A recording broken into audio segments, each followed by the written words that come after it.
Most bank robberies in the United States follow a familiar pattern. They are fast, they are loud, and they almost always leave a trail. Security cameras capture faces. Witnesses remember details. Phones connect suspects to locations. In many cases, arrests happen within days, sometimes within hours. But this robbery did not follow the rules, because from the very beginning, the people responsible made one decision that changed everything. They never showed their faces. It was a quiet Friday afternoon, 3:47 p.m. A small bank branch in suburban Arizona, surrounded by grocery stores, parking lots, and single-story homes. The kind of place designed for convenience, not danger. Two unidentified individuals entered the bank together. Both were wearing dark face masks, pulled tight and high, caps low, hoods up, gloves on. Not medical masks, not loose coverings. Tight, deliberate concealment. Their faces were completely hidden. No skin, no expressions, no identifiable features.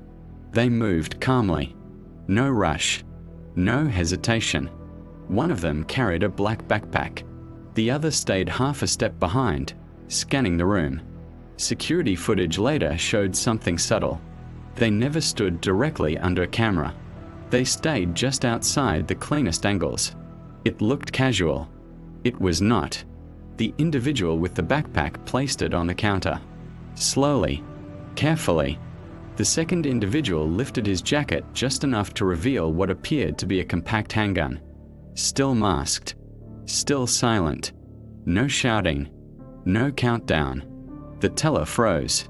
The man at the counter spoke softly. "Open the drawer. Don't touch the alarm." That was it. No threats, no emotion. 90 seconds later, the cash was inside the backpack. $72,000. The two masked figures exited the bank the same way they entered, walking. Police arrived within minutes. The response was immediate and aggressive. Intersections were blocked. Units fanned out across nearby neighborhoods. A helicopter circled overhead. But there was an immediate problem. No one could describe the suspects. Every witness said the same thing. They were masked. No faces, no ages, no defining features. Even the security footage offered nothing more than body type and clothing. And then another problem emerged. No one saw a getaway vehicle. No car speeding away. No motorcycle. No van. Nothing. It was as if the masked suspects had stepped outside and disappeared.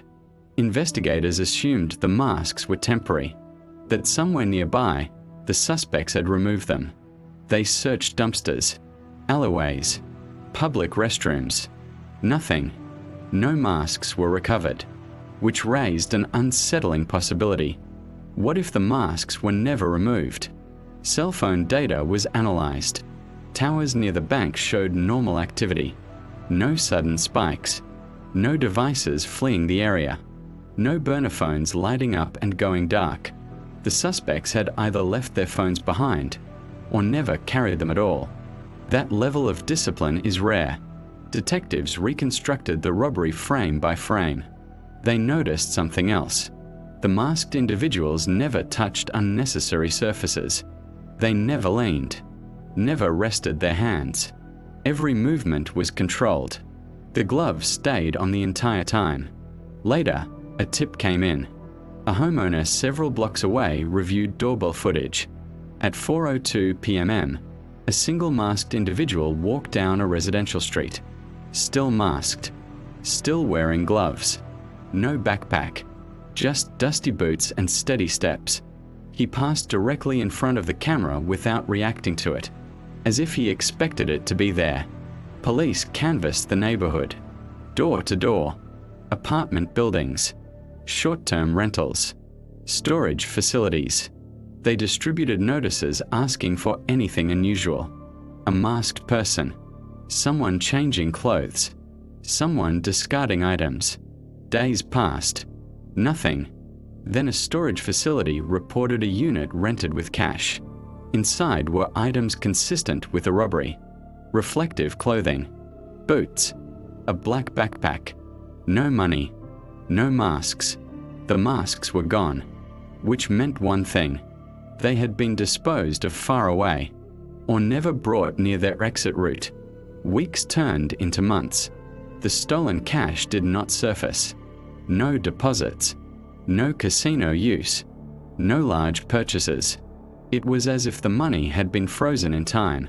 Financial investigators believed the suspects were waiting, letting attention fade, letting the story cool. A similar robbery occurred in another state. Masked suspects, quick execution. Media outlets rushed to connect the cases. Investigators didn't. The details didn't match. That robbery was sloppy. This one was not. Someone wanted the cases linked. Another layer of misdirection. Eventually, detectives reached a conclusion. This robbery wasn't designed to escape police. It was designed to avoid being remembered. Masks weren't a last-minute choice. They were central to the plan. From the moment the suspects entered the bank to the moment they blended back into ordinary life, their faces never existed. The case remains open. No arrests, no names, only shadows, fragments, and unanswered questions. Because in crimes like this, the most important evidence is often the thing you never see. The first 48 hours after a bank robbery are usually decisive. Mistakes surface. Witnesses remember more than they thought.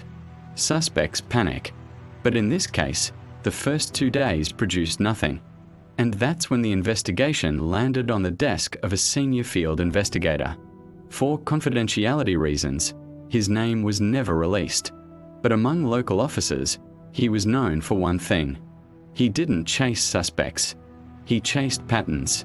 On the third day after the robbery, he reviewed the footage alone. No sound, no commentary, just the raw security video. Over and over, 2 masked individuals. Calm, deliberate. What stood out wasn't what they did. It was what they didn't do. They never looked at each other, never nodded, never signaled, as if coordination had already happened long before they walked through that door. He slowed the footage down. Frame by frame, the masks were identical. Same material, same fit, same level of concealment.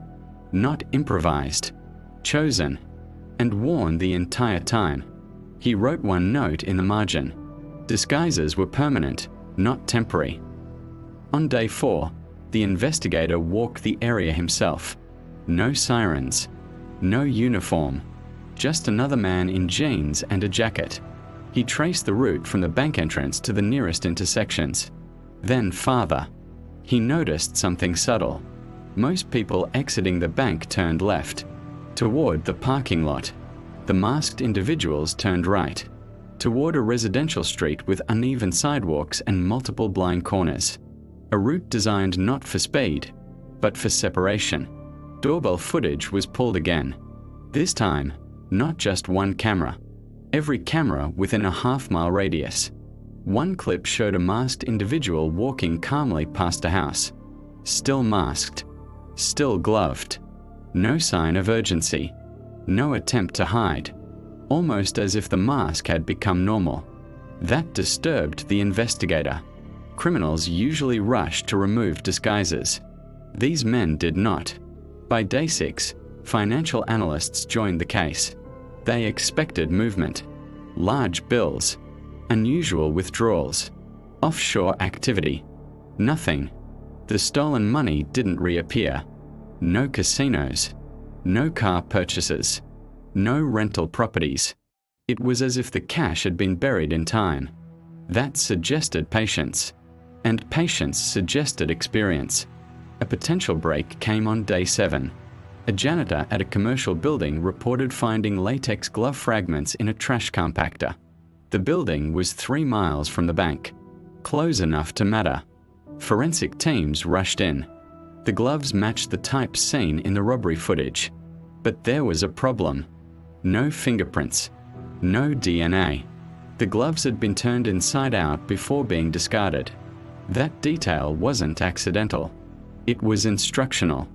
The investigator began to suspect this was not their first rehearsal, not their first plan, possibly not even their first robbery, just the first one executed perfectly. On day 8, traffic data was reviewed. Not license plates, movement patterns, how people flowed through the neighborhood at that exact time. One anomaly appeared. A city bus passed the bank 4 minutes after the robbery. Passengers boarded. Passengers exited. Among them, 2 masked individuals, still masked. Security cameras inside the bus showed them sitting apart. No interaction. No eye contact. As if they were strangers. That changed everything. Public transportation meant anonymity. No ownership. No registration. No clear trail. And masks on public transit were still considered normal, especially in crowded areas. The investigator closed his notebook slowly. This wasn't luck. This was planning. By day 10, pressure mounted. Media began asking questions. How could 2 masked suspects vanish in a city full of cameras? The investigator gave no interviews. Instead, he returned to the footage again, this time focusing on timing. The robbery took exactly 90 seconds. Not faster, not slower, long enough to appear ordinary, short enough to leave nothing behind. That balance haunted him. He ended his report with one sentence. These individuals were not trying to escape law enforcement. They were trying to erase themselves.